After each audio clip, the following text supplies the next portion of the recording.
ନମସ୍କାର ଜୟ ମା ଶାରଦା ସାଙ୍ଗମାନେ କେମିତି ଅଛନ୍ତି ଆପଣ ମାନେ ଆଶା କରୁଛି ଆପଣମାନେ ଭଲ ଅଛି। ମୁଁ ପୁରା ବଢିଆ ଅଛି। ସକାଳ ସକାଳ ଆମ ଅଫିସ ଖୋଲି ଯାଇଛି।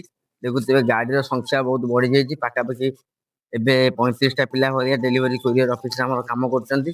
ଆଉ ଆଜି ପାର୍ସଲ ପୁରା ହେଭି ଲୋଡ ଅଛି। ଏଇଟା ଲୋଡଟା ଅଛି 36ଟା ପାର୍ସଲ ପୁରା ବଡ ବଡ ପେଟି ଆମ ତରତ ଶାସନ। ଆଉ ଭିତରେ ଆମର ଏଠି ବଡ ବାବା ବସିଛନ୍ତି। ଆଉ ପାର୍ସଲ ସଟିଂ ଆରମ୍ଭ ହେଲାଣି। ମ୍ୟାପିଂ ପଡୁଛି ଦେଖୁଛନ୍ତି କୋଇ ଭଳିଆ ପାର୍ସଲ ଗଦା ହଉଛି। ନାଇଁ ନଥିବା ଭିଡ ଏଇ ଆମ ସାଗର ଭାଇ ବସିଛନ୍ତି ଯାହା କହୁଛନ୍ତି। ସେପଟେ ଆମର କମ୍ପିଟିସନ ଚାଲିଛି। ଯିଏ ଯାହା ମୁହଁକୁ ମାରିପାରିବ ସେ 10 ଟଙ୍କା ପାଇବ। ଆଉ ଆପଣ ମାନେ ଜାଣିଥିବେ ମୋର ଏବେ 30 ଦିନ 20 ଟଙ୍କା ଚ୍ୟାଲେଞ୍ଜ ଅଛି। ଆଜି ହଉଛି ଆଜ୍ଞା ଡେ 5। ଆଉ ଆହୁରି ଯେତିକି ପାର୍ସଲ ଅଛି ଆଜି ପାଖାପାଖି 1800 ଭଳିଆ ପାର୍ସଲ ଲୋଡ ଆସିଛି। ଭାଇ ଭାଇ ଆମର କହିଲେ ହାଲା ନାହିଁ ହାଲା ନାହିଁ।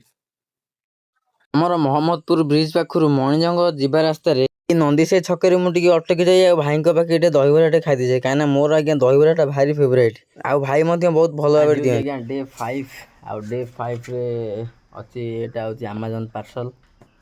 ଏବେ ମୁଁ ଆସି ପହଞ୍ଚିଯାଇଛି ଆମର ସୁଦାମବତୀ ସ୍କୁଲ ପାଖରେ। ଦେଖନ୍ତୁ ପୁରା ଭରିକି ପାର୍ସଲ ଅଛି। ଆହୁରି 45ଟା ପାର୍ସଲ ଅଛି। ସେ କଷ୍ଟମର ଜଣକ ପାର୍ସଲ ରିସିଭ୍ କରିଦେଇଛନ୍ତି। ଏବେ ମୁଁ ବାହାରିଲି ଅଲଗା ପାର୍ସଲ ଦେବା ପାଇଁ। ଗୋଟିଏ ପ୍ଲସ୍ ପଏଣ୍ଟ ଆମର ଏଇଠି କ'ଣ ହୁଏ ଜାଣିଛନ୍ତି ଆଜ୍ଞା?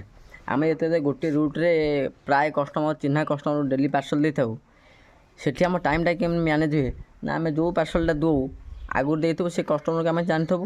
ତ ସେଇ ହିସାବରେ ଆମର ଯଦି କେଉଁଠି 5 ମିନିଟ୍ 10 ମିନିଟ୍ ଅଧଘଣ୍ଟା ଲେଟ୍ ହେଲା ଆମେ ସେଇ ଟାଇମ୍ଟା ମ୍ୟାନେଜ୍ କରୁ ଅଲଗା କଷ୍ଟମରଙ୍କ ପାଖରେ। ମାନେ ଯେଉଁ କଷ୍ଟମରକୁ ଆମେ ଚିହ୍ନିଥିବୁ ଆମେ ଜାଣିଥିବୁ ଇଏ ପରଫେକ୍ଟ ପାର୍ସଲ ନେବେ, ତ ତାଙ୍କ ପାଖରେ ଜଲ୍ଦି ପହଞ୍ଚିକିରି ସେଇ ଟାଇମ୍ଟାକୁ ଆମେ ସେଇଠି ଆଡ଼ଜଷ୍ଟ କରିଥାଉ। ବୁଝିଲେ? ଚାଲନ୍ତୁ ଆଗକୁ ଦେଖିବା। ମୋର ବି ଆଜ୍ଞା ଖାଇବା ଆରମ୍ଭ କଲା ଗୋଟେ ବିସ୍କୁଟ୍ ପ୍ୟାକେଟ୍ ତାକୁ ଖାଇଦେବି ତାପରେ କାମ ଆରମ୍ଭ କରିବି।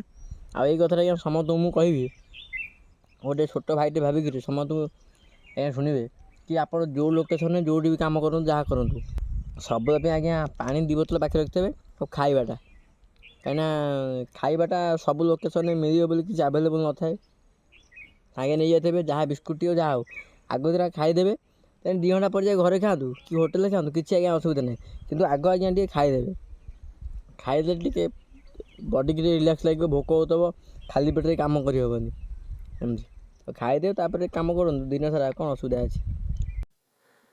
ଏବେ ହେଇଗଲାଣି ଆଜ୍ଞା ଆସିକି ପାଖାପାଖି 4:30ଟା ଭଳିଆ ହେଇଗଲାଣି। ଆଉ ଆଜିର ଡ୍ୟୁଟି ଆଜ୍ଞା ଶେଷ ହେଇଗଲା ଏଇଠି। ପାଖାପାଖି 62ଟା ପାର୍ସଲରୁ 50ଟା 52ଟା ଭଳିଆ ପାର୍ସଲ ଡେଲିଭରି ହେଲା। ଆଉ ଆଜ୍ଞା କ'ଣ ଆଉ କ'ଣ ପେସେନ୍ସ ଅଛି କଥା ହେଲା ଭଳିଆ? ରହୁଛି ନମସ୍କାର। ପୁଣି ଦେଖା ହବା ଆଉ ଗୋଟେ ନୂଆ ଭିଡିଓରେ। ଆପଣମାନେ ଯଦି ଭିଡିଓ ବଡ ଭିଡିଓ ଦେଖିବା ପାଇଁ ଚାହୁଁଛନ୍ତି ତ ନିହାତି ଭାବେ ଯାଇକି ୟୁଟ୍ୟୁବ ଚ୍ୟାନେଲ ଦେଖିପାରିବେ। ମୁଁ ଅରବିନ୍ଦ ଡେଲିଭରି ବୟ। ଆଉ ଇନଷ୍ଟାଗ୍ରାମ ବାୟୋରେ ମଧ୍ୟ ଲିଙ୍କ ଅଛି।